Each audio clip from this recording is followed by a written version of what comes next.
예, CBS 라디오 박종현 판승부 2부 문을 열었습니다. 예고해드린 대로 지금부터 홍장원 전 국정원 1차장과의 인터뷰를 시작하겠습니다. 어제 열린 8차 변론기일에서 윤 대통령과 조태영 국정원장은 홍 전 차장의 주장의 신빙성에 대해 문제 제기를 했었는데요. 이에 대한 홍장원 전 차장의 입장 직접 들어보겠습니다. 차장님 어서 오십시오. 예, 안녕하십니까. 감사합니다. 예, 오늘 인터뷰가 방송 첫 출연이시죠? 태어나서 이렇게 방송국에 온 건 처음인 것 같습니다. 예. 생각보다 많이 떨리는데요. 예, 그러시군요. 예. 예, 무엇보다 국회 국정조사 청문회 증인 출석도 하셨었는데 또 이렇게 방송을 통해서 입장을 밝히셔야겠다 생각하신 이유가 있으실 것 같습니다. 그렇죠. 사실은 제가 12월 6일 이후에 사건이 전개되면서 경찰 조사도 받고 검찰, 공수처 3개 기관의 조사를 쭉 다 받았습니다. 예. 그 이후에 국회 조사특위에도 나갔었고 또 헌재 증인으로 나갔기 때문에 예. 사실은 헌재 증인으로 나갔던 6월 4일 날 나갔다 오면서 이제 제가 할 일은 다 했구나라고 생각했습니다. 예. 이제는 뭐 나름대로 법원이나 아니면 사법 체계에서 나름대로 결정을 할 시간이 있다. 그런 얘기 들었는데 사실은 어제 8차 변론을 지켜오면서 상당히 새로운 생각을 하게 됐어요. 예. 헌재 증인으로 나간 이후에 특히 여러 가지 부분에 있어서의 공격들이 쏟아졌는데 특히 8차 그 변론을 보면서는 야 이거 그냥 가만히 볼 수 있는 상황이 아니겠구나. 그냥 앉아있는 사람 그냥 바보로 만드는구나. 눈 뜨고 코 베는 세상이구나. 뭐라는 느낌. 아하. 그래서 뭔가 그 국회에서는 여야 의원들이 질문할 때 그 답을 해야 되잖아요. 예. 한정된 시간에. 헌재에서도 질문하는 부분에서 답을 하다 보니까 그 답은 할 수 있지만 그 답 사이사이의 콘텍스트를 얘기할 수 있는 부분이 좀 여유가 없었기 때문에 예. 여러 가지 부분에 있어의 논란이나 아니면 뭐 궁금증 아니면 의심 뭐 이런 부분들을 받아왔다는 부분이 있어서 예. 이제 풀어야겠다. 아하. 특히 제가 요 관련된 부분에서 얘기를 한번 해야겠다고 생각했던 게 제가 굉장히 재미있게 생각하는 것 중에 하나가 뭐냐면 홍장원 그 왼손잡이 거짓말이었어요. 그러니까 필체에 대해서 문제를 삼으면서. 예. 근데 그때 제가 헌재에서 메모가 올라오면서 뭐라고 얘기했냐면 제가 왼손잡이라서 글씨체가 악필이라서 뭐 보좌관한테 정서도 시켰고 그 메모에 가필한 거 보면은 글이 약간 좀 이렇게 흘림체 같이 잘 알아볼 수 없을 정도로 써 있다라는 부분을 말씀드렸잖아요. 예. 근데 그 이후에 아니 저 사람이 왼손에 시계도 차고 있고 오른손으로 글도 쓴다는데 왼손 오른손 잡이라는 부분도 거짓말하는 사람이 무슨 참말을 하겠냐 이런 식의 논란이 있어서 내가 한마디 한마디 하는 부분에 있어서 굉장히 많은 관심을 갖고 있구나 하는 생각이 들었습니다. 예. 저 왼손잡이 맞습니다. 다만 제 나이 또래에서는 왼손잡이라 하더라도 특히 글을 쓸 때나 어른들 앞에서 식사할 때는 이제 오른손으로 먹도록 부모님들이 많이 가르치다 보니까 제 동생도 그렇습니다. 그렇군요. 예. 근데 이제 문제가 뭐냐면 오른손으로 고치긴 했어요. 제가 그 오른손으로 고치는 과정에 저희 어머님이 제 왼손을 기부스를 해놨던 적이 있었습니다. 아주 제가 보기에는 그 간호장교 출신이라서 엄한 어머니셨는데 예, 예. 그렇게 해서 그 오른손으로 옮겼지만 이제 아무래도 왼손잡이가 오른손을 그렸으니까 악필이 나오더라고요. 그래서 제가 손글씨를 별로 안 좋아하고 대부분 타이핑하는 부분인데 혹시 궁금하시는 분들이 너무 많으신 것 같아서 예. 제가 시작하면서 예. 그런 그런 부분까지도 다 궁금해하시고 의심하시더라라는 부분으로 소도를 꺼내도록 하겠습니다. 예.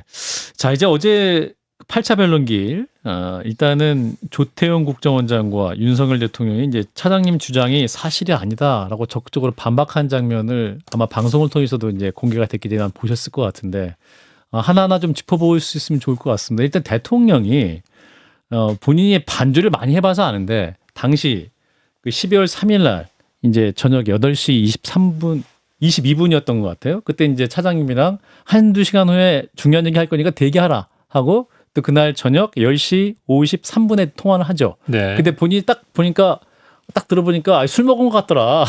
그 얘기를 어떻게 들으셨어요? 글쎄 제가 보기에는 술을 먹은 사람을 만나면 술 냄새라도 나지만 예. 그냥 전화를 통화해서 만약에 한 잔 한 것 같구나 그렇다면 혀가 꼬였다는 얘기네 그렇죠? 그렇죠. 그러면 술을 굉장히 많이 먹었어야 되는 부분인데 사실과 많이 다릅니다.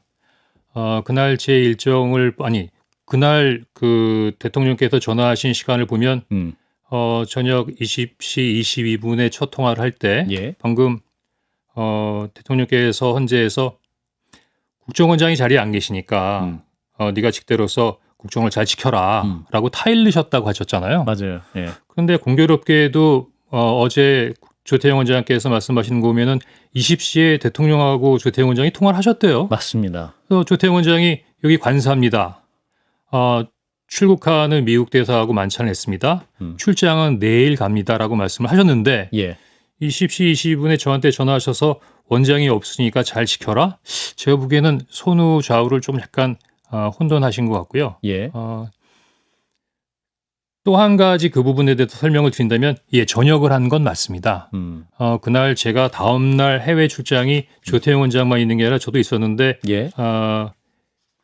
내일 아침 일찍 해외 출장이 있음에도 불구하고 저녁을 캔슬하지 못했던 이유 중에 하나는 거기 참석하신 부분에 있어서였던 식사하시는 분들이 저보다 다 연장자이신 어른들이셨어요. 그 말씀 하셨던 것 같아요. 55년, 56년생이니까 거의 칠순 되신 분들이거든요. 예. 그분들이 모이셔서 폭탄주를 하시겠습니까? 과음을 하시겠습니까? 더구나 그 자리에 저는 다음날 출장을 준비하다가 한 7시 반에서 8시 사이에 도착한 걸로 기억이 되는데 예. 앉아서 첫 번째 음식도 제대로 못 먹은 상태에서 8시에 전화 받고 다시 나왔거든요. 예. 혹시 제가 좀 그 이야기하는 부분이 그렇게 들렸으면 송구합니다만 당시 음주를 해서 혀가 꼬인 정도는 아니었다라고 좀 설명드리고 싶습니다. 예. 그렇군요. 자, 근데 이제 그 10시 53분에 이제 차장님께 전화를 한 것은 당시 이제 10시 53분 알려진 것은 이제 계엄 선포 받지 이번 기회에 다 잡아들여 싹 다 정리해 요렇게 이제 우리 차장님은 들으셨다고 증언을 하셨었는데 예. 대통령은 아니다. 다시 전화한 건 해외 출장 갈 때 경호 파트가 도움을 많이 줬기 때문에 격려하기 위한 전화였다. 이렇게 말을 하거든요. 예. 어떻게 생각하셨는지? 글쎄 제가 보기에는 한마디 한마디 다 반박하는 부분이 좀 그렇긴 하지만 예. 그냥 그 말씀에 대해서는 단순히 그렇게 말씀하지 않으셨다라고 답하겠습니다. 그렇게 예. 말씀하지 예. 않으셨다. 근데 지금 그 최근에 있어 가장 논점이 되고 공방이 심한 게 그 제 메모 관련된 부분이잖아요. 네 가지가 있다. 예. 네 가지 버전이 있다. 근데 그 일단 그 네 가지 버전을 얘기하기 전에 그 메모 관련된 부분을 얘기를 하면 결국은 그 메모라고 하는 게 체포 대상자 명단입니다. 그렇습니다. 근데 그 체포 대상자 명단인데 사실은 제가 제일 먼저 그 체포 대상자 명단이 있다는 부분을 이야기한 것 같고 예. 저 혼자 주장을 한다 그러면 약간 갸우뚱할 수도 있겠지만 금방 이어서 방첩사에 있는 수사단장부터 관련된 부분에 있어 똑같이 14명의 명단이 나왔거든요. 맞습니다. 그런데 그 이후에 그 조지호 경찰청장이 물론 안가에서도 대통령을 만났지만 여인영 사령관으로부터 14명, 차후에 한동훈까지 15명의 명단을 받았다고 했으니까 지금 체포자 명단이 있는 것은 국정원, 방첩사, 경찰 3개 기관에서 크로스 체크가 된 내용입니다. 예. 그럼 결국은 상당한 부분의 팩트에 접근할 수 있다고 볼 수가 있겠죠. 명단이란 존재한다. 예. 그런데 그 명단과 관련된 부분으로 이 세 사람이 약간 다른 점이 한 가지 있습니다. 예. 뭐냐면 조지호 경찰청장은 그 명단을 여인영 전 방첩사령관으로부터 요청을 받았죠. 예. 방첩사령에 있는 간부들은 여인영 사령관으로부터 지시를 받았죠. 예. 그리고 여인영 사령관은 그 명단을 김영현 국방장관으로부터 전달받았다고 했죠. 예. 그러면 대부분 방첩사나 경찰에서 진술하는 내용은 대통령까지 이르지 못하고 있습니다. 예. 하지만 저는 방첩사에 있는 여인영 전 사령관으로부터 명단을 받은 건 사실이지만 사실은 그 전에 대통령으로부터 방금 말씀하셨던 이번에 다 잡아들여서 딱 다 정리하라는 부분에 있어 지시를 받았죠. 예. 물론 물론 체포의 채자를 꺼내지도 않으셨지만 싹 다 잡아들이라는 말씀하셨으니까 예. 제가 보기에는 이런 체포 대상자 명단 관련 부분에 있어서 여러 가지 부분에 있어서의 진술들의 최종점이 대통령하고 연결되는 유일한 접점이기 때문에 예. 아마 홍장원이 죽어야 산다라고 하는 생각으로 저에 대해서 집중 포화를 가하고 있구나라고 저는 이해하고 있습니다. 아하. 그러니까 어떠한 증언을 하는 메신저를 공격해서 그 증거 능력을 없애려고 하는 그런 시도다. 뭐 이렇게 이해하시는 것 같은데. 그렇습니다. 예. 자, 그런데 그 4개의 버전이 있다는 그 조태영 국정원장의 그 어제 이제 변론계의 주장을 이렇게 했는데 이게 4개의 버전은 어떻게 이해를 하면 됩니까? 제가 그 그 이야기하기 전에 예. 사실 많이 불편했습니다. 아, 그런가요? 그러니까 심지어 두렵기까지 했고요. 왜냐하면 제가 군인 아니면 정보 관료로 조직과 상관에 충성하는 삶을 살았기 때문에 예. 지금처럼 대척점에 대통령이 있고 또 1년 가까이 직상근을 했던 국정원장이 계시다는 것 자체가 굉장히 힘들었습니다. 예. 또나 안기부나 그 국정원에 있는 오비들한테 욕을 많이 먹었어요. 아. 문화가 다르니까 예. 어떻게 국정원 차장이 감히 대통령령을 어길 수 있느냐는 식의 예를 들면 과거 12.6 때 궁정동에서 김재규 부장이 비서실 요원들한테 같이 밥 먹었던 경호실 요원들을 사살해 하니까 다 사살했지 않습니까? 예. 아마 그게 국정원이라고 오해하고 계신 것 같아요. 하지만 그러한 부분에 있어서 절대 복종의 시대가 아니고 이제는 그 문화나 또 조직의 어떤 형태나 요구성이 많이 변했다고 생각하는데요. 예. 하여튼 그럼에도 불구하고 굉장히 여러 가지로 많이 힘든 시간이었습니다. 그런데 예. 제가 8차 변론에서 대통령께 말씀하시는 거하고 조 원장께서 말씀하신 얘기를 들으면서 이러한 불편함이 싹 사라졌어요. 아, 그래요. 아, 이 사람들도 다 사람이구나. 아. 다들 뭐 나름대로 자기의 어떤 이야기나 자기의 생각이나 뭐 쉽게 말하면 내가 살겠다라고 하는 부분으로 모든 부분에 있어의 그림을 그리고 있구나. 지금 수명의 장군과 경찰 수뇌부가 십수명 구속되어 있는 상황에서도 아무것도 안 하신 거잖아요. 예. 다 장군들하고 경찰들이 스스로 알아서 하신 거잖아요. 그렇습니다. 저는 여러 번 똑같이 워딩으로 이런 전화를 받았다고 하는데 아니라고 했잖아요. 예. 물론 자기 방어권이라고 하는 부분에 있어서의 어떤 권리를 충분히 인정한다 하더라도 세상의 모든 부분이 사법적인 잣대로만 되는 것이 아니고 공직에 있으면 공직의 유리가 있고 인간이면 인간으로서의 어떤 도덕적 부분에 대해 그 가치가 있는 부분인데 예. 이런 부분에 있어서 기존에 생각했던 부분들이 다 무너져 내린 것 같습니다. 저는 대통령이 거짓말한다 공개적으로 그런 생각을 지금까지 한 번도 해보지 않은 것 같아요. 근데 하지만 우리 조태원 원장님이 잘 말씀하시던 내용인데 정말 지금의 상황이 상식적이지 않은 것 같습니다. 아까 말씀하신 4개의 버전 그것도 마찬가지예요. 뭐냐면 오늘 그 언론에 홍장원 차장의 메모가 4종이다. 4종류가 있다. 어떻게 들리세요?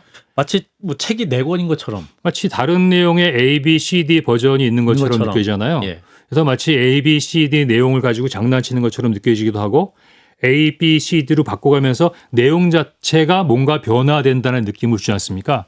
저는 충분히 이런 효과를 두고 4종 또는 4종류가 있다란 말로 진술을 하셨다고 저는 봅니다. 조태용 원장이. 왜냐하면 조태원 원장님은 그냥 우연히 지나가면서 하는 말씀이 없어요. 굉장히 정제된 언어를 사용하시는 분이기 때문에 저는 그런 의사가 담겨져 있다고 생각합니다. 예를 들면 첫 번째, 두 번째는 뭐 어느 정도 이해가 되시겠죠. 제가 아까 심지어는 왼손잡이 악필이라는 말까지 하면서 제가 받아쓴 게 하여튼 여간에 그랬다. 예. 그래서 일단 그 부분을 보좌관을 통해서 다시 정사를 한번 하라고 시켰다. 그러니까 첫 번째 버전은 여인형과 통화 중 직접 적은 메모. 그렇죠. 예. 그리고 두 번째가 보좌관한테 깨끗이 적어보라고 하신 메모. 그게 그렇죠. 두 번째고. 예. 세 번째는 다음날 오후 4시에. 근데 이제 그거는 제가 이제 그 헌재에서는 뭐 물어보지도 않으셨지만 예. 답변도 안 했던 부분인데 아, 그렇군요. 이번에 우리 그 조태원 원장님이 이렇게 새로운 걸 발견했어요 하면서 말씀하셨던 부분인데 그렇죠. 하긴 제3자는 이해하기 어려울 것 같아요. 왜냐하면 지금 조태영 원장님이 감찰실이나 관계 부서를 통해서 조사한 부분에 따르면 보좌관한테 명단도 주지 않고 너 그날 나한테 썼던 거 한번 복귀해서 정리해봐 이렇게 얘기했다는 거 아닙니까? 예. 이상하다. 이거 뭘 하나 창작하라고 시킨 거야? 뭐야? 그건 아니고요. 한번 시점을 한번 생각해 보십시오. 12월 3일, 4일 비상계엄이 막 이러는 시간에 전 정무직 회의도 갖고 산업부소장 회의도 하고 예. 심지어는 조태영 원장하고 독대 보고도 하지 않습니까? 예. 그거 끝나고 난 다음에는 상황이 어떻게 되는지 계속 모니터해야 되는 상황이었고 한가하게 10여 명의 명단을 놓고 꼼꼼히 볼 수 있는 상황이 아니었습니다. 예. 사실은 그래서 그거를 정서하라고 보좌관에 맡긴 거기도 하고요. 예. 그런데 이제 하루가 지났어요. 예. 마치 아무 일도 없는 것처럼 하루가 지나갔는데 그 다음날 오후는 마치 태풍이 지나가고 난 다음에 고요한 것처럼 굉장히 조용한 시간이 지나갔었습니다. 예. 그래서 이 시간이 조금 여유가 있으니까 그때 그 명단을 꺼내놓고 이 사람은 왜 잡겠다는 거였지? 아하. 이 사람은 뭐가 문제지? 아하. 혹시 이 안에 대공 혐의적인 사람은 없나? 그리고 또 예를 들면 몇몇 사람 이름은 야 이거 난 뭐 어느 부서 어느 기관에 근무한다고 했는데 잘 모르는 사람인데 뭐 예를 들면 네이버로 한번 이름도 찾아보고 그러면서 저가 한번 그 명단을 한번 검토해 보는 시간을 갖는 그 그렇죠. 타이밍이 있었어요. 이를테면 김동연이라는 이름이 뭐 경기지사인지 예, 예. 부장판사인지 그건 근데 이제 물론 헷갈린다니까. 김동연이라는 내용의 이름은 제 명단에 넣었고 저도 들은 것 같지 않습니다. 아, 그렇군요. 그러니까 예. 제가 보기에는 방첩사하고도 한 명 정도가 다르고 그다음에 경찰하고도 약간의 인원에 있어서 미세한 변화가 있으니까 100% 일치한다고 할 수 없지만 예. 최소한 최소한 90% 이상은 동일하다고 할 수 있겠죠. 예. 그러니까 이 사람은 왜 들어갔나? 이른바 이제 리뷰를 하는 시간을 이제 세 번째 버전을 예, 이제 그러다가 생각하면서, 그러다가 두 번째 걸 보면서 저 혼자만 계속 해봐야 큰 의미가 없다는 생각이 들어서 예. 여인영 사령관한테 다시 전화해서 명단 마지막에 있는 거 다시 불러줘 이렇게 말하기도 뭐하잖아요. 상황이 예, 다 그렇죠. 종료된 상태에서. 예, 예. 그래서 마치 기억이 나는 게 무슨 큰 의미가 있냐마는 그 첫 번째 메모를 그래도 보고 옮겨 적었던 보좌관이고 예. 나중에 첫 번째 메모는 두 번째 메모가 만들어진 다음에 별로 큰 의미가 없으니까 그냥 쭈그러서 버렸거든요. 예. 그래서 한 번 더 다시 한번 정리해봐. 그래서 저 딴에는 뭔가 한번 메모에 있어의 신뢰성이나 내가 잘 정리를 했나? 또 그 메모 위에 14, 16 이렇게 돼 있잖아요. 맞아요. 예. 제가 처음에 얘기할 때 한 10여 명 정도의 명단을 적다가 미친놈 아니야? 속으로. 예. 대통령한테 얘기한 거 아닙니다. 예, 여영 속으로. 사령관한테 속으로. 예. 그래서 물론 듣기는 했지만 메모를 하지 않았다 보니까 이게 막상 복귀하는데 약간 아리까리하더라고요. 예. 왜냐하면 박재홍 이런 사람 같은 경우는 금방 머리에 떠오를 텐데 네. 예를 들면 뭐 조혜주 이 사람이 누구지 뭐 이런 게 잘 익숙하지 않는 이름들에 대해서는 조금 어색함이 있었어요. 예. 그래서 보좌관의 조력을 받고자 보좌관이 사실은 뭐 그런 걸 좀 도와주기 위해서 있는 부분이니까 그래서 정토도 다시 한번 시켰던 부분이고 그래서 세 번째를 만들었는데 그러면 첫 번째 제가 받아 적었던 거 하고 두 번째 받아 적었던 거 하고 예. 세 번째 받았던 것이 변했습니까? 내용은 다 같은 명단이 도리어 있는 거죠. 어떤 내용 들었던 내용들을 정확하게 한번 확인해 보기 위한 과정을 지나간 것이죠. 예. 그러면 결국은 세 종류의 메모가 있는 게 아니라 세 번의 검증 과정을 거쳐서 제가 마지막 16을 지넣었던 이유 중에 하나는 그래 아무리 생각해보다 한 16명밖에 기억 안 나. 16명인가 봐 라고 잠정적으로 제가 결론을 내린 거죠. 예. 예. 근데 황당하다고 약간 느낀 것 중에 하나가 네 번째 메모가 있어요. 예. 그럼 네 번째 메모가 있으면 네 번째 장이 있는 겁니까? 별도의 종이가? 아니잖아요. 예. 추경호 조태용 원장이 헌재에서 말씀하시는 거 보면 그 세 번째 보좌관이 가져온 종이에 예. 제가 덧해서 기억나는 부분을 몇 개 추가로 메모했다는 거 아닙니까? 예. 그러면 그냥 종이는 세 장이죠. 똑같은 내용이죠. 예. 그게 어떻게 네 종류의 메모가 될 수가 있겠습니까? 저는 실수로 이렇게 말씀하셨다고 생각지 않고 제가 나름대로 얘기한 부분들에 대한 신뢰를 흔들기 위한 부분에 있어서 굉장히 고도의 용어 혼란 전술이라고 생각되는데 이 부분은 꼭 설명해 드려야겠더라고요. 그 예를 들면 너 원본을 왜 버렸니? 그럼 도리어 그 원본을 내가 왜 갖고 있지? 예를 들어서 우리 간단하게 포스트잇에 메모를 했어요. 그다음에 그거 몇 가지 정리가 돼서 다이어리나 예. 깨끗한 종이에 정서했어요. 예. 그러면 이미 다 정서하거나 다이어리에 옮겨 쓴 거를 꼭 꼬기꼬기해서 책상에다 넣어놓으세요. 대부분 다 쓰레기통에 버리지 않나요? 그렇죠. 더구나 당시에 제가 이거는 원본이야. 이게 무슨 뭐 의미가 비밀 있다고. 문건도 아니고. 그렇죠. 그리고 뭐 어디 제출하고 특히 뭐 재판관님께서 한번 이해하시라고 적은 것도 아니니까 제가 나름대로 그냥 제가 생각나는 대로 그냥 써서 그냥 갖고 있었던 것일 뿐이에요. 예. 자, 그럼 이 메모가 없다고 치자. 그러면 제 기억에만 의존하게 되겠죠? 그럼 또 거짓말이라겠네요. 그나마 그 메모가 있었기 때문에 검찰, 경찰, 공처의 조사를 받는 과정에 예. 그 메모해둔 부분에 있어 일부미라고 제출을 했을 뿐입니다. 오늘 메모를 갖고 오셨죠? 예, 갖고 차장님. 왔어요. 예. 혹시 제가 메모를 갖고 있다 그러면 그거 제출 안 했어? 그러실 수 있을 것 같은데 예. 제가 경찰 조사를 받아보니까 요즘에 많이 선진화됐더라고요. 보니까 정확한 이름은 아닌 것 같은데 아마 그 사건 조사 증거 시스템 뭐 이런 부분에 있어서의 포탈이 있는데 예. 그걸 딱 찍어가지고 바로 이렇게 넘기면 사진이 찍히면 그게 이제 증거 능력이 되는 부분으로 채택이 되시는 것 같더라고요. 그렇군요. 그래서 디지털식으로 이렇게 잘 제하니까 그 원본은 그냥 저한테 주시고 가셔서 아하. 아이트의 원본을 그대로 가지고 있습니다. 예, 원본을 최초로 공개합니다. 예. 그래서 그 요게 이제 원본입니다. 어디다가 예. 보여드려야 보이시나요? 그 정면을 바라보고 이제 카메라를 향해서 예. 네, 들어주시면 되겠습니다. 아, 저기 카메라가 있었구나. 예. 제가 지금 뭐 처음 방송을 하는 거라 어디다가 그 눈을 초점을 둘지 모르고 있었는데 저쪽 오른쪽 화면으로 나가고 있습니다. 예. 그러니까 그 방금 보면은 예. 이 그 보좌관이 말한 대로 예. 조태영 원장이 말한 대로 요 파란 글씨는 그 우리 보좌관이 쓴 거 맞아요. 예. 예를 들면 그 자기가 한번 리마인드, 그러니까 다시 한번 생각해서 써보라니까 김호준은 생각을 안 나고 유산환인 딴지일보에 썼다거든요. 예. 또는 권순인, 골순이 두 개 쓴 것도 있고요. 예. 그래서 제가 요거를 받아보고 일부는 조정하고 제가 동그라미도 치고 요 메모를 조금만 제가 이쪽으로 한 돌려보시죠. 겁니다. 예. 이렇게. 근데 요 메모를 예. 박선원 의원이 썼다라는 루머가 돌아다니는데 예. 어떻게 그렇게 그 SF 소설에 나오는 부분에서의 상상력을 발휘할 수 있을지 대단히 놀랍습니다. 예, 그렇군요. 자, 그래서 원본을 차장님이 공개를 해주시면서 뭐 4가지 버전이 있다 해서 여러 가지 그 증거 능력을 좀 흐트러뜨리려는 그런 시도에 대해서 직접 증명을 해주셨습니다. 자, 그리고 어제 또 이제 중요한 변론기일에서 핵심 쟁점 중에 하나가 이제 우리 차장님이 그 정치적 중립이 의심이 되는 부분이 있었다. 그것 중 하나가 인사청탁을 7번 한 적이 있었다. 그 국회에서 좀 알려진 부분도 있었다라고 조태영 원장이 얘기했었는데 그 부분도 좀 말씀을 해주시면. 제가 100번 양보해서 예. 좋아요. 인사청탁설 좋습니다. 예. 왜냐하면 지금 뭐 설이 워낙 많아요. 뭐 대북공작금 100억 뭐 띄어먹었다부터 시작해서 예. 홍콩 호화빌라 해외 거점 자금 상납. 그럼 해외 거점에 자금을 모아서 1차장이면 국정원장한테 상납했다는 얘기인가요? 또 뭐 언론에서는 확인해 드릴 수 없습니다만 뭐 김병기 의원의 자제분하고 제가 관계가 돼 있다는 거. 예. 그다음에 아마 저에 대해서 확인해 보다가 좀 제한되니까 요즘에 저희 집사람 얘기를 많이 하나 봐요. 한동훈 초와 배프설.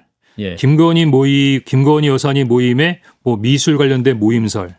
심지어는 깜짝 놀랐는데 문정부 때 정의용 전 외교부 장관 조카랍니다. 저희 집사람이. 그리고 저희 집사람이 대형 호텔을 갖고 있다고 그러는데 정말 저희 집사람이 대형 호텔 하나 갖고 있었으면 좋겠습니다. 또 하나는 뭐 이제 뭐 조금 약간 말씀드리긴 뭐하지만 이제 통상 남자들끼리 많이 나오는 불륜설까지 있는데 예.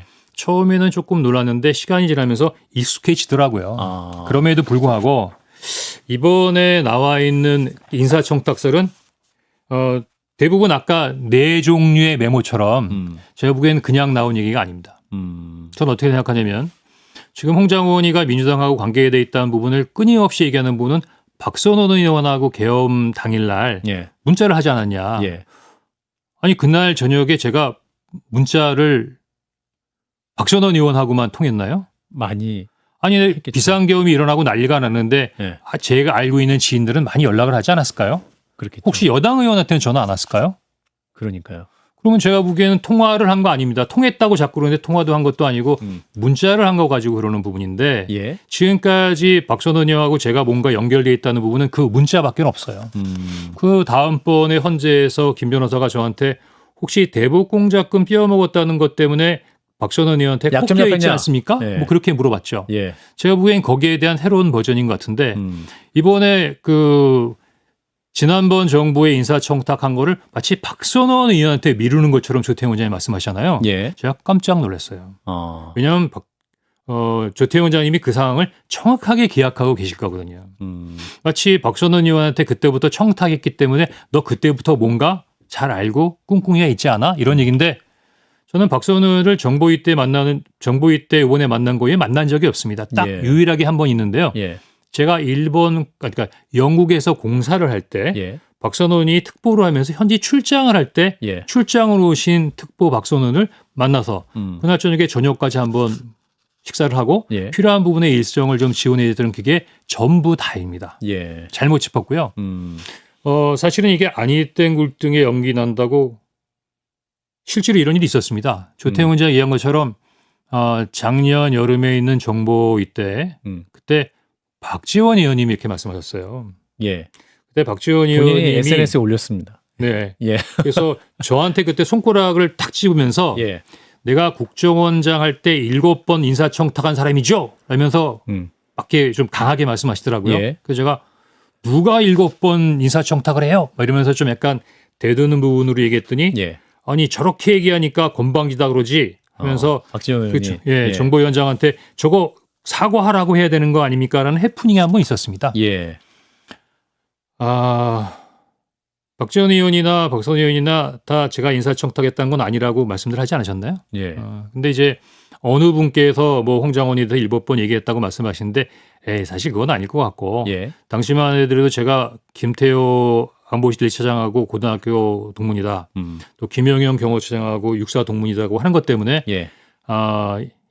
야당 의원들이 상당히 각을 지면서 저를 코너에 많이 몰아넣을 때였어요. 국정원의 실세일 것이다. 뭐 예를 들면 뭐 국정원장을 흔든다. 뭐 등등. 그래서 아마 저는 제 생각입니다만 이제부터는 박지원 의원이 한번 저놈 한번 손봐줘야겠다. 그래서 한번 콱 때리신 게 아닌가 생각이 되고 국회 질의에서 뭐 7번씩이나 뭐 이런 생각이 드는데 예. 저는 생각이 좀 다른 게 있는 게요. 예. 다음번에 박지원 원장님을 뵈면 정말 7번 저에 대해서 인사청구를 한 분이 있으니까 여쭤보고 싶고 오히려 궁금하시다. 그런 분이 있다면 제가 평생 은인으로 모셔야 될 것 같아요. 아니 어느 누가 한두 번도 아니고 7번씩이나 부모도 하기 저를 힘들죠. 위해서 인사청구를 해주실 분이 있을까요? 그런 면에서는 제가 굉장히 행복한 사람이라는 생각이 듭니다. 그렇군요. 그러면 인사청탁을 또 할 수 있는 시점은 맞습니까? 그때 말씀했던 그 시기 자체가? 제가 그때 쭉 국정원에 있었던 게 아니고요. 예. 2020년 12월 31일 날 퇴직을 합니다. 그래서 한 1년 7개월 가까이 민간인으로 있다가 예. 사실은 이제 이번 정부 들어와서 당시 국정원 특보로 재임용되는 거죠. 그렇다고 하면 네이버 한번 쳐보세요. 박지원 의원님께서 국정원장에 오신 게 아마 2020년 7월 8월일 겁니다. 예. 그러면 저는 2020년 12월 31일이잖아요. 그럼 몇 달 정도가 겹치는데 뭐 공직에 계신 분들은 잘 알겠지만 그해 7월 1일부터 저는 소위 공로연수라고 해서 퇴직 대기에 들어갑니다. 퇴직 준비를 위해서 예. 사실상 이제 뭐 출근하지 되고. 않고 예. 그냥 정만 걸고 봉급 종료를 받는 그 정도죠. 또 하나는 사실은 좀 이렇게 주니어 공무원이라면은 혹시 모르죠. 근데 당시에는 제가 이사관이었어요. 그럼 만약에 인사청탁을 해서 한 단계 더 올라간다 그러면 1급 관리관인데 예. 일단 1급 관리관은 국정원장이 혼자서 결정할 수 있는 것도 아니고 예. 그리고 장군 인사도 마찬가지지만 인사를 마음대로 합니까? 예. 통상 6월이나 12월이나 정기 인사가 있는데 그렇다면 12월이면 전 12월 30일 날 퇴직하는 사람인데요. 제가 보기엔 앞뒤가 안 맞죠. 이 이야기를 제가 박지원 원장 찾아가서 얘기했습니다. 그러니까 그 정도로 가름하시죠. 그런데 알겠습니다. 제가 보기엔 대단히 놀라운 게 우리 조태영 원장님께서 선택적 기억력으로 활용하시는 대단한 능력이에요. 선택적 기억력이다. 예. 왜냐하면 어제도 기억이 나지 않는다. 이렇게 바쁜 상황에서 어떻게 기억할 수 있느냐. 충격적인 상황인데 기억하지 못하는 게 당연하다. 내 기억 속에서 답변하는 거다. 저는 그렇게 생각하지 않아요. 원장님 굉장히 기억력이 좋으셔서 그 부분 사실 12월 2일 날 김건희 여사가 본인에게 문자 2통 보냈는데 네. 그 다음 날 답변했다는 거 아닙니까? 네. 그래갖고 이제 그렇게 질문을 하죠. 그럼 어떻게 영부인이랑 국정원장이랑 문자 메시지 교환하냐? 이제 국회 측 변호인이 질문을 하니까 뭐 너 자주 있는 일은 아닙니다. 이렇게 얘기하거든요. 자주 있는 일이 아니라면 처음에 있는 일도 아니라는 얘기겠죠. 맞습니다. 예. 그 부분이고 자주 있는 게 아니고 2개가 왔으니까 그거를 잊기는 쉽지 않을 것 같은데요. 딱 받으면. 그래서 방금 말씀드린 대로 작년 여름에 있었던 박지원 전 의원, 박지원 의원께서 말씀하셨던 약간의 해프닝으로 나왔던 이야기. 예. 또 하나는 저를 경질할 때도 정치 중립 의무를 위반했다고 경질했지 않습니까? 맞습니다. 예. 그때 제가 얘기했던 게 원장님이 나름대로 의견을 구하셔서 당시 야당에서 안보 관련된 부분으로 굉장히 심각한 문제를 많이 제기했다는 부분을 어제 청구인 측 변호사께서도 질문하시대요. 예. 그런 상황이니까 제가 한번 야당과의 소통을 대통령실이나 다른 부처에서 나눈 것보다는 자연스럽게 안보를 기점으로 해서 한번 좀 이야기해보는 게 어떻겠는가로 아이디어를 낸 거고 예. 아니 싫으시면 안 하시면 되는 거 아니에요. 이재명 대표에게 연락 한번 해보시라 이렇게 조언을 하셨던. 예. 예. 본인이 말씀하시잖아요. 제가 다른 얘기는 안 하고 그냥 이재명 대표에게 전화 한번 하시죠. 그게 다라는 거 아닙니까? 예. 그러면서 그 전에 방금 제가 말씀드렸던 부분을 좀 첨부했고 뭐 두 번째는 박근혜 탄핵 때 무슨 신문 기사를 들었다 그러는데 그건 제가 좀 잘못 보신 것 같고요. 아마 직무실에 있을 테니까 다시 한번 찾아보라고 말씀드리고 싶어요. 그게 아니고 제가 직무 대리를 할 때 2023년 12월 달에 직무 대리를 할 때 국정원이 북한의 안보 위협에 대해서 어떻게 대응하고 있다라는 부분에 대해서 언론에다가 설명한 자료가 있었어요. 예. 그래서 그 언론에 실어진 내용을 보면서 예전에 우리가 언론에다가 이런 내용도 설명을 한 적이 있다라고 말씀드린 거지. 예. 뭐 박근혜 탄핵 때 뭐 그때가 언제인데 그 얘기를 제가 지금까지 기억해서 그거를 원장님한테 건의를 드리겠습니까? 그거는 아마 뭔가 오류가 있으신 것 같고 하여튼 그런 부분에서 12월 3일을 기준으로 한 그 전과 그 후에 있어서의 원장님 모습이 대단히 다르게 느껴집니다. 한 가지만 더 말씀드릴까요? 예. 제가 지금 요즘에 제일 듣는 얘기 중에 하나가 말을 바꾼다. 아, 말을 바꾼다. 심지어는 왼손잡이인데 오른손잡이라고 하고 오른손잡이인데 왼손잡이라고 등등 해서 예. 그래서 앞으로 어떤 부분에 있어야 루트가 있으면 이렇게 그 바로바로 팩트 체크를 해드릴 수 있는 게 좋을 것 같아요. 예. 조태원 원장님이 12월 6일 날 12시에 정보위원장실 앞에서 이례적으로 자청 기자회견을 합니다. 예. 그 유튜브에 남아 있으니까 한번 보시면 돼요. 거기에서는 저한테 보고를 받지 않았다고 하십니다. 예. 대통령께서도 정치인 체포 지시를 하지 않으셨다고 합니다. 예. 심지어는 홍장원한테 전화를 했을 리가 없다고 하십니다.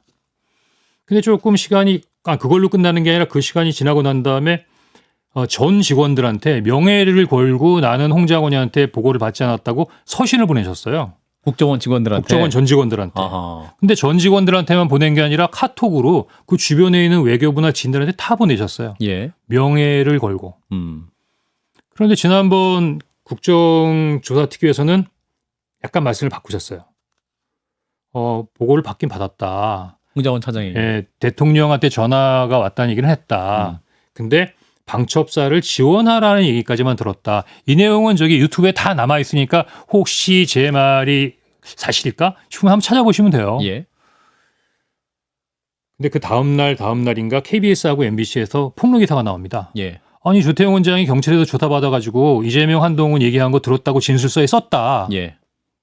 그러면 얘기가 좀 달라지는 거 아닙니까? 그러니까 체포 대상으로. 예. 그러면은 그러니까 제가 이재명 한동훈 잡으러 다닌답니다라는 얘기 했다는 거를. 예. 그러면 들으신 거잖아요. 근데 그런 걸 들으시고 난 다음에는 듣기는 들었는데 뜬구름 잡는 것 같았다. 그다음에 어제 헌재에서는 말이 꼬여서 이해를 못했다. 이해를 못했다. 제가 말이 꼬이고 말재주가 없어서 잘 보고를 못한 부분에 대해서는 10분 죄송스럽게 생각하는 부분이지만 예. 12월 3일 당일은 더구나 제가 국정원에게 별도로 보고 드리는 그 시간은 TV에서도 계엄군이 국회를 진입하고 있고 시민들하고 국회장계자하고 얽혀서 엄청난 부분의 케이스가 반복되고 실시간으로 중계가 되는 상황이었습니다. 예. 그런데 제 말이 꼬이는 게 아니라 그 대통령께서 말씀하신 대로 술을 먹어서 혀가 꼬였다 하더라도 예. 그 혀를 풀어서라도 알아들으셨어야 되는 거 아닙니까? 그렇죠. 어떻게 그냥 정치인들 체포할 수 있는 부분이다. 방첩사는 얘기하지 않았다. 그러면 방첩사 말고 누가 잡았다고 생각을 하셨던 거죠? 저는 조태원 원장 말씀 이렇게 길게 드리는 게 아까 처음에 제가 불편하고 안타깝다고 말씀드렸지 않습니까? 예. 하지만 이제는 더 이상 불편하지 않다. 헌재에서 저렇게 생으로 거짓말하는 거 보니까 이분들 다 똑같은 나하고 사람이구나라는 생각 때문에 생으로 거짓말하고 있다. 생으로 거짓말하는 거죠. 지금 예. 방금 말을 도대체 몇 번 바꾼 겁니까? 그러니까요. 그럼 생으로 거짓말한 거 더 한 번 얘기할까요? 예. 저를 조태원 원장님께서 정치중립 위반으로 해서 경질했다고 하셨잖아요. 예. 대통령께서 말씀하셨죠. 저 기억력 확실합니다. 12월 4일 저녁 때 쉬고 있는데 전화해서 홍장원이가 정치중립 위반 관련된 분이 문제가 있어서 왜 그걸 이제 하냐고 원장한테 한마디 했다. 예. 근데 거의 AI 기억력인 그 조태영 원장님은 5일날 오후 한 2시경이라고 하지 않았습니까? 저는 처음부터 말씀드렸죠. 예. 정치중립 위반이라고 하는 부분의 얘기가 나와서 이렇게 스텝이 꼬인 게 12월 3일 날 말을 안 들어서 경질했다고 할 수 없잖아요. 12월 5일, 6일에는. 그러니까 계엄을 국정원이 돕지 않아서 이 사람을 경질한다 말할 수 없으니까. 없죠. 예. 그러니까 결국은 뭘로 이 사람을 경질한 부분을 합리화할까라는 부분을 후딱 찾다 보니까 예. 제가 보기엔 너무 나간 거죠. 국정원 직원에게 정치 중립 의무를 위반한다는 거는 거의 소 잡는 칼을 들이댄 거거든요. 아하. 근데 정작 또 조태영 국정원장은 김건희 여사와 문자도 하고 그 국면에 성일종 국방위원장과도 연락을 하고. 저는 또 하나 이거 혹시 이거 말 잘못했다가 예. 뭐 어떻게 될지 모르는 부분이니까 이거 추정입니다. 예. 며칠 전에 성일종 의원께서 대정부 질문하면서 법무부 차관한테 예. 홍 장관을 왜 검찰 조사 안 한다고 막 충하셨죠. 예. 저는 평소에 성일종 의원이 굉장히 점잖은 분이라고 생각했는데 아니 왜 저러시지? 전 답이 풀린 것 같은데요. 아. 국정원장께서 헌재에서 성일종 의원과 굉장히 친분이 좋으신 있다고. 분이고 수시로 통화했다는 통화 내용이 나왔네요. 예. 혹시 그거는 국방위원장 여당 국방위원장으로 하여금 특별한 부분에 있어서의 질의를 하게 함으로써 특별한 부분에서 영향을 미친 혹시 저한테 해당되는 부분에 있어서와 관련된 부분이 아닌지 좀 궁금해지는 그런 대목이 갑자기 어제 헌재에서 말씀하시는 부분으로 생각이 되더라고요. 아하. 그러면서 추정이라고 또 저한테 말씀하셨습니다. 예. 정치 중립 의무 위반이다. 음. 라고 하셨던 부분이 아마 지금은 조금 부담스러우실 거예요. 왜냐하면 예. 그 사람이 이야기하다 보면 조금씩 나오잖아요. 어제 뭐라고 말씀하셨냐면 이재명, 한동훈 정치인 체포면 큰 비밀인데 만일 알았다면 어떻게 경질했느냐. 큰 비밀이란지 아셨네요. 그게 왜 근데 일반적인 상황이라면 그게 왜 큰 비밀이죠?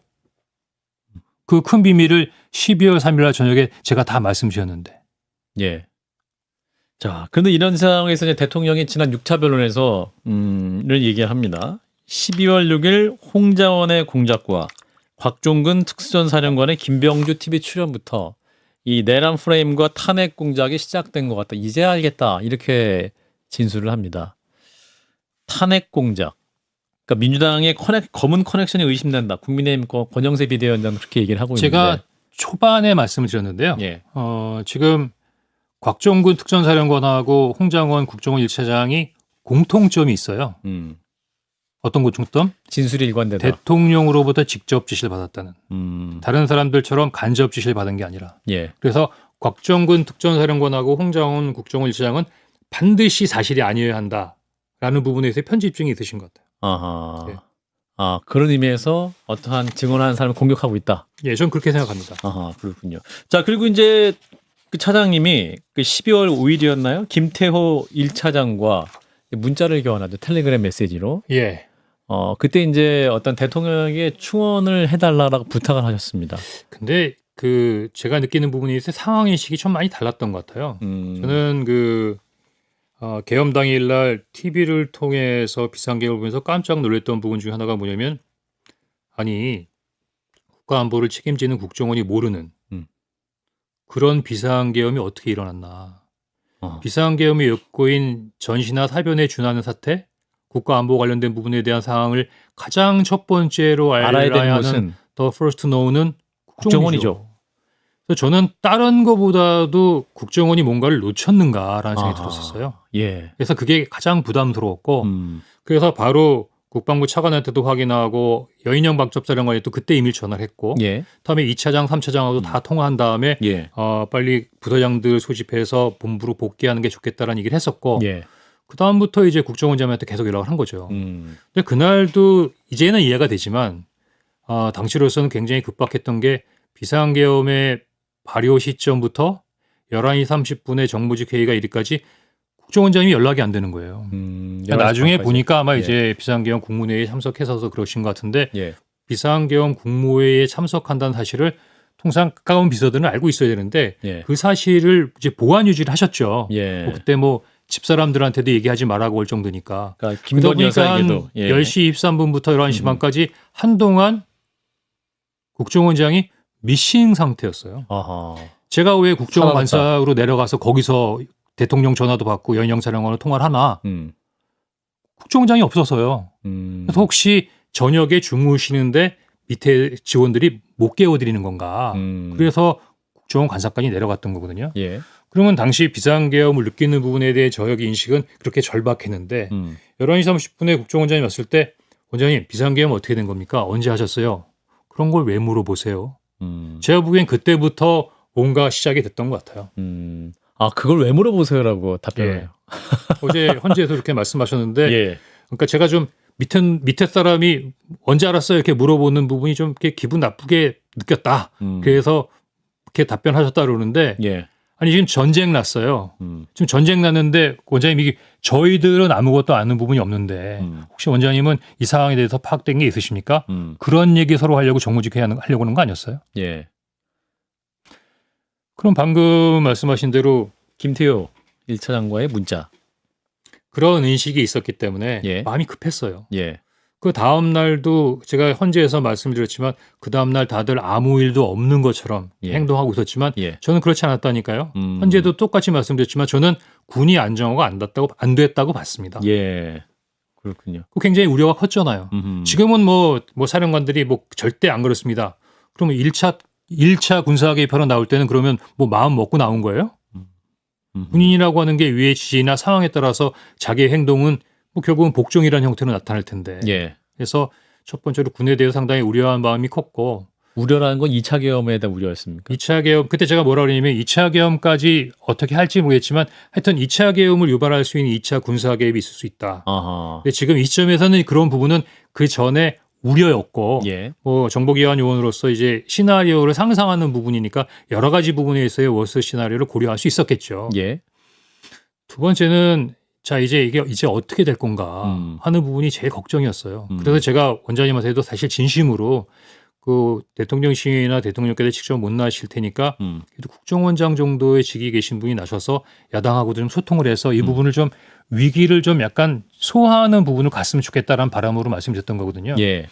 근데 이제 그때 그 일부 언론에서는 당시 대통령실하고 소통할 수 있는 상황은 아니었고 예. 뭐 대국민 사과 말씀을 하신다는 얘기가 있어서 음흠. 나름대로는 내가 그냥 가만히 있는 것보다는 지금 생각해 보니까 그냥 가만히 있을 거랬어요.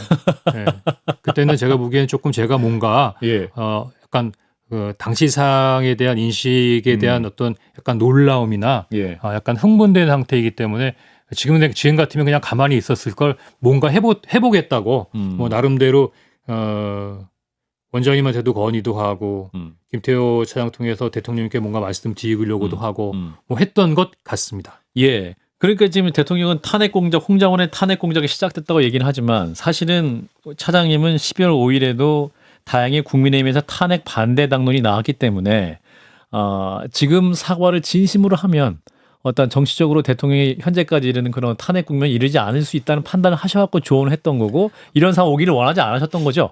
지금 이 상황에 대해서 한번 복기를 해보시면 예. 아마 그 시점쯤에 지금처럼 말씀하시고 지금처럼 뭔가 나름대로 어떤 다른 방도를 쓰셨으면 조금 결과가 달라지지 않았을까요? 전 지금도 아쉬움이 있습니다. 아, 그렇군요. 예. 지금 헌재에서 말하는 것처럼 또 진솔하게 국민들에게 빨리 했었으면 예. 여기까지 오르지 않았을 것이다 네. 라는 말씀. 자, 무엇보다 이제 홍장원 전 국정원 1차장에 대한 국민들의 기억은 지난 1차 청문회 발언에 대한 기억입니다. 그 발언 영상을 저희가 잠깐 또 보고 이어가겠습니다. 예를 들어서 위원장님 집에 가셔서 편안하게 가족들하고 저녁 식사하고 TV 보시는데 방첩사 수사관과 국정원 조사관들이 뛰어들어서 수갑 채워서 벙커에 갖다 넣었다. 대한민국이 그러면 안 되는 거 아닙니까? 그런 게 매일매일 일어나는 나라가 하나 있습니다. 어디? 평양. 그런 일을 매일매일 하는 기관 어디? 북한 보위부. 이상입니다. 예. 홍장원 전 국정원 1차장과 저희 한판승부 스튜디오에서 함께하고 계시는데 자, 저 장면에서 많은 분들이 정말 그 공직자로서 대한민국 나라를 생각하는 진심이 느껴졌다라는 평가를 하신 분이 굉장히 많습니다. 저 말씀하실 때 우리 차장님 어떤 마음이셨는지 좀 말씀해 주시면. 제가 솔직히 말씀드릴게요. 예. 제가 소위 말하는 블랙이니까 이름도 가짜를 썼고 아는 사람이 있으면 옆뒤를 돌아가는 뭐 그런 부분의 생활을 평생 해왔습니다. 그렇죠. 그런데 처음으로 이제 그 또 국회에 있는 정보위도 대부분 다 비공개잖아요. 그렇죠. 그리고 또 뭐 원장님처럼 뭐 청모에 나간 경우도 있는 것도 아니고. 그런데 이제 국조특위라고 하는 부분인데 또 내용 자체도 그렇게 뭐 즐거운 내용이 아닌데 예. 가보니까 방송사 카메라도 막 있고 기자들, 의원님들 또 관련된 부분의 증인들이 잔뜩 있는데 예. 사실은 그날 굉장히 많이 당황했던 것 같습니다, 제가. 그래서 지금 유튜브를 보면 굉장히 감정이 많이 복받치고 좀 이게 정제되지 않은 표현을 했다 싶은데 예. 저도 왜 저런 발언을 제 스스로 하게 됐는지 잘 모르겠어요. 그냥 뭐 그냥 하다 보니까 저렇게까지 했는데 예. 골수 그 꼴통 보수는 맞는 것 같습니다. 네. 근데 사람들은 또 다른 정치적 보이시는 분들은 좌파다 이렇게 하는데 사실 그 내용만을 보면 정말 나라를 위하고 나라의 아니, 안정을 원하는 건 아니 진짜 좌파라 보수죠. 그러면은 굉장히 점잖으신 거예요. 아 그런가요? 제가 뭐 이름까지 말씀드리고 싶은데 예. 저기 국민의힘 전 대변인의 김민수라고 분당 쪽에서 뭔가 출마하시려고 했던 분이 있는데 아 예 대변인. 제가 예. 깜짝 놀란 게 예. 제가 북한이 신어놓은 빨갱이래요. 아 북한이 심어놓은. 네, 예. 그러니까 이것도 또 하나의 SF 소설이구나 싶은데 제가 부모님이 이북서 내려오셔가지고 한국정과 월남전을 참전하셨고 저도 다시를 40년 동안 너 40년 동안 뭐 했니 하면 빨갱이 때려잡는 게 제가 그동안 했던 일이 아닌가 싶습니다. 예. 그런 사람을 빨갱이라고 하면 우리 박지원 앵커도 빨갱이에요. 예. 우리 대한민국에 제가 빨갱이면 다 빨간 겁니다. 저도 공군 장교 출신이고 저희 아버님도 육군 장교 출신이셨는데. 그러시군요. 예. 자 그리고 이제 어제 또 쟁점 중에 요거 하나만 좀 살짝 확인하고 이제 마무리로 가면 될 것 같은데 조태용 원장이 또 이제 그 원장님 체포 명단을 적었다고 한 장소가 이제 공관 근처 공터에서 이제 방첩사령관과 통화하면서 적었다라고 했는데 조태용 원장이 그 공터 아니라 그 사무실에 있었다 이렇게 주장하면 시간 동선 다르다 또 이렇게 얘기해서 제가 또 보기에는 이제 예. 아마 그 사람이 다 보는 관점에 따라 다른 것 같아요. 예. 아까도 제가 보좌관 얘기를 해주면서 보좌관이라는 증인 우리 조태원 원장님께 찾아주셨다. 그래서 뭐 제가 숨기는 것 같다 이상하다라고 얘기했던 분들에 대한 어떤 궁금증을 순식간에 풀으셨잖아요. 그럼 제가 보기에는 증인이 하나 나와서 똑같이 그 명단을 본 사람이 있으니까 예. 신뢰성이 더 커졌네요. 제가 보기엔 이번에도 조태원 원장님 너무 감사해요. 저는 그런가요? 보안시설인 국가정보원의 CCTV를 공개하면서까지 말씀하시는 몰랐고요. 아. 저도 그 CCTV에 나와 있는 부분에서의 과학 정보를 활용해서 제 기억을 보정하겠다는 것은 못 해본 것 같아요. 자, 11시 6분 근데 제가 아까 선택적 기억력이라 했었는데 조태용 원장의 네, 11시 6분에 직무실에 있었으면 그 여인영 사령관하고의 통화는 사실상 그 중간에 살짝 전화가 안 된 부분이 있지만 결국은 10시 58분하고 11시 6분이거든요. 예. 그럼 조태원 원장님 저 10시 58분에는 어디 있었어요? 또 하나는 관저하고 그 본청이 굉장히 많이 떨어져 있는 것 같은데 제가 보기에는 제가 차로 이동하면 한 3분 거리예요. 그래서 제가 보기에는 아마 국정원에 있는 감찰실이나 나름대로 직원들을 동원해서 샅샅이 뒤진 거고 아이고 우리 그 보좌관도 얼마큼 탈탈 털었을까 제가 보기엔 굉장히 좀 안쓰러운데 예. 확인된 부분이라면 제가 직접적으로 거기다가 반박하는 부분은 바람직하지 않을 것 같고 그러면 잘 됐다. 제가 여인영 사령관과의 통화 내역이 있으니까 예. 그 통화 내역이 시간대별로 나온 부분을 제 핸드폰으로 통화하니까 다 지출했거든요. 예. 그다음에 국정원이 CCTV가 있으면 제가 8시 이후, 그러니까 8시 22분 대통령과의 통화 이후에 국정원에 들어와서 제 행적이 분단이 아니라 초단위로 보이겠네요. 예. 그럼 어느 지역에서 메모를 했고 어느 지역에서 그 뭐 통화를 했던 부분이 샅샅이 나타날 텐데 예. 11시 6분에 사무실에 섰다는 얘기만 하지 마시고 그날의 제 동선을 쭉 연결해서 여인영 사령관과의 통화 내역하고 딱 연결하면 아주 땅마다 떨어지는 내용이 나오지 않을까요? 뭐 본인은 잘 기억이 안 난다. 엄청난 상황이라서 기억할 수 없다. 충격적인 상황이다라고 말씀하시면서 왜 저한테만 AI의 기억력을 요구하시죠? 저도 그 CCTV나 아니면 통화 내역 등의 과학 정보와 제 인간의 유한한 부분에 있어의 기억을 합쳐서 좀 더 정확한 부분에 있어의 진실을 확인하고 싶습니다. 예. 초단위로 알고 싶다. 예, 초단위로 알고 싶다. 우리 국정원 관저하고 국정원에 있어서 제가 움직이는 동선을 다 한번 열어보자. 얘가 어디서 전화를 했고 어디서 메모를 했고 그거 다 나오지 않겠습니까? 제가 보기에는 원장님이 아까 제가 꼭 집어서 얘기한다 그랬죠. 예, 핀셋으로. 선택적 기억. 왜 11시 6분에 직무실? 제가 보기에는 그때 제가 회심의 미소를 지은 게 찾아보니까 별로 다른 게 없네. 아마 그 정도에서 뭐 11시 6분하고 10시 50분하고 얼마나 차이가 납니까? 그렇죠. 예. 아마 제가 보기에는 열심히 찾아봤는데 크게 다른 게 없어서 하나는 11시 6분, 하나는 마치 4가지 종류의 버전이라고 생각하는 부분에 있어서 4가지 종류의 메모. 그다음에 2020년에 박지원 의원께서 홍장원이 한번 혼내주려고 소리쳤던 그 내용을 마치 인사청탁설로 박선원 의원과에 있어서의 협력설로 뭔가 한번 키워보고 싶은 분의 노력. 저는 그 세 가지가 금방 보이는데요. 그렇군요. 원장님을 제가 1년 동안 옆에서 보셨잖아요. 네. 제가 사실은 그 원장님의 그 기억력, 그 캐리어, 또 보고 같은 걸 이렇게 쭉 뒤게 되면 그 통찰력에 너무 감동해서 사실은 저희 조태용 원장님이 제 그 롤 모델이었어요. 주미대사, 국가안보실장, 국정원장, 안보계통에서 일하는 사람의 입장에서는 정말 멋진 캐리어를 갖고 있는 분 아닙니까? 그런데 그 얘기는 하고 싶어요.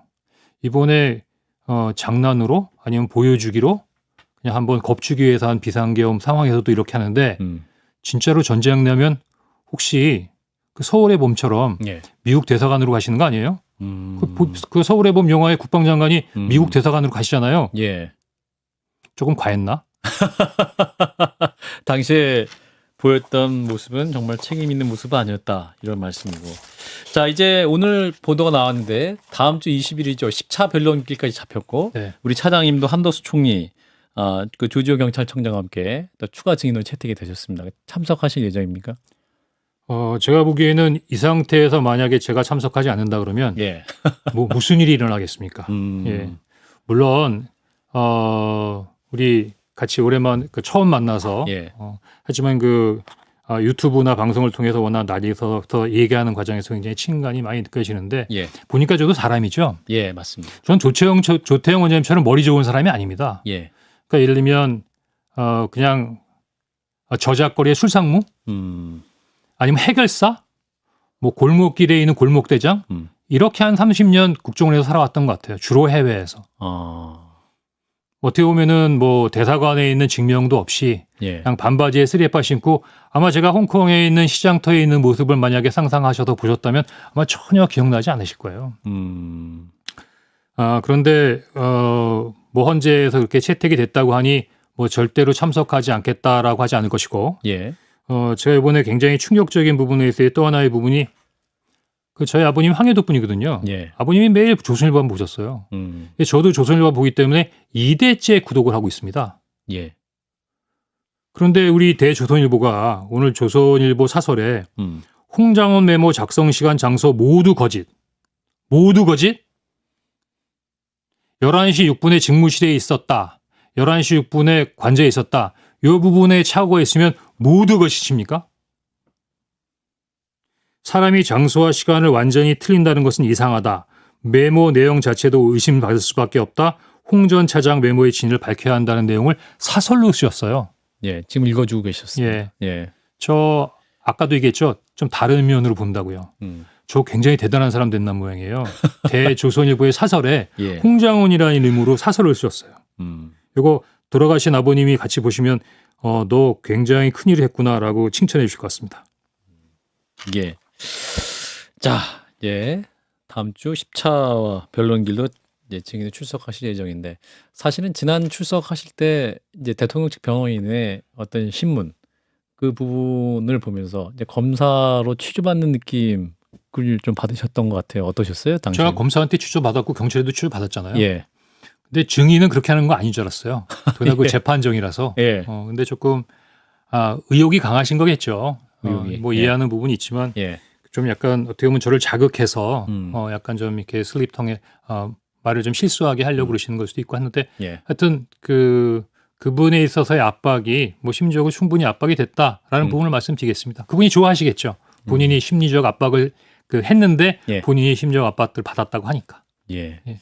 자, 이제 마지막 질문 드리겠습니다. 12월 6일 우리 차장님이 이제 국회에서 국민들 앞에 비상계엄 당일 대통령의 그 체포 지시 싹 다 잡아라 라는 지시를 폭로를 하셨었는데 그날 왜 아까도 말씀하셨습니다만 일상이 바뀌었어요.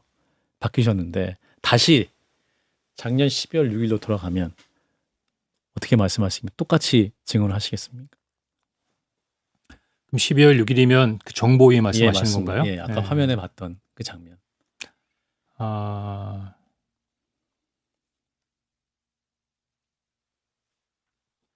제일 첫 번째는 12월 3일 날 대통령으로부터 다시 전화를 받으면 그냥 할 걸 그랬나요?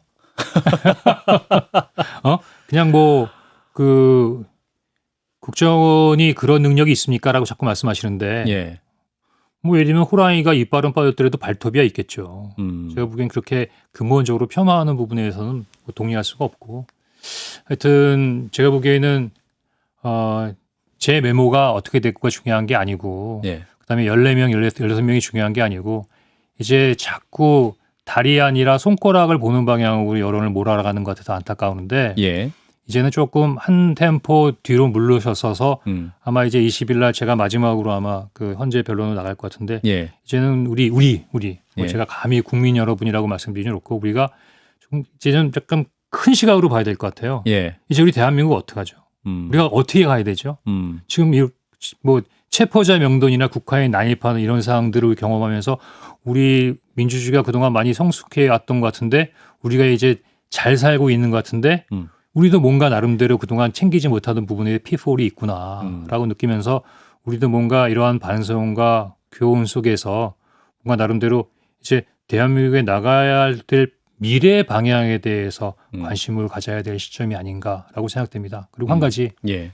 뭐 끝머리라서 말씀드리는데 저 707 중대장 출신이에요.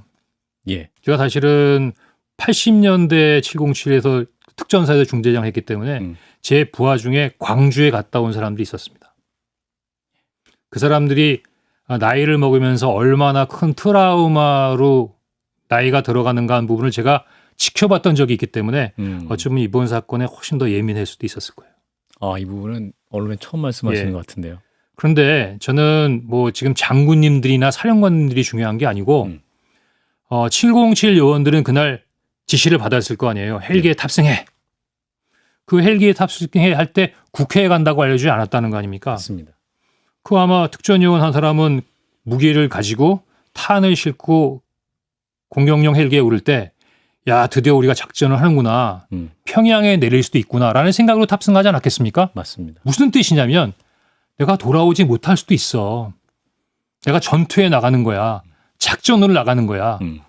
그럼 그 많은 707 용사들은 죽음이라는 걸 뒷전에 두고 임무 완수를 위해서 707 그 임무 헬기에 탑승한 거예요. 저는 국민들께서 군복 입은 사람들에 대해서 많은 실망하셨겠지만 그 순간 많은 군인들의 마음속에는 진정된 부분에 대해 충성심이 있었다라는 부분을 잊지 않으셨으면 좋겠다 하는 부분이 이제 찡한 마음으로 심지어는 최근에 특전사 요원들의 뭐 전역 자수가 막 늘어난다고 하는데 예. 군인들이 제가 보기에는 뭐 연봉을 많이 받습니까?